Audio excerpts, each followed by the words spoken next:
Les Noirs, en fait, nous sommes, notre communauté, on est des champions pour nous soutenir dans la parole. Ouais, ma sœur, ouais, mon frère, c'est bien, vas-y, continue, je te soutiens, il faut faire comme ci, il faut faire comme ça.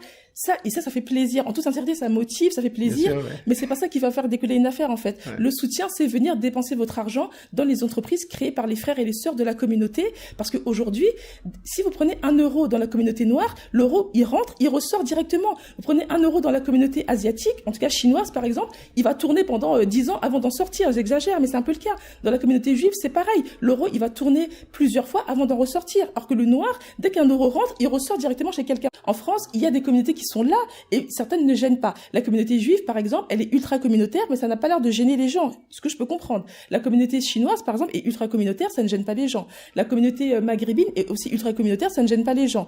La communauté indienne est ultra communautaire, ça ne gêne pas les gens. Indiens, en fait, quasiment tout le monde est communautaire. La communauté blanche est communautaire, ça ne gêne pas les gens.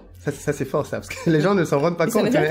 La plus grande des communautés en France, c'est quand même la communauté blanche, parce que c'est leur pays, ce qui est tout à fait normal. C'est tout à fait normal. Par contre, lorsqu'il s'agit des Noirs, ça dérange. Ça dérange les gens que le Noir soit communautaire.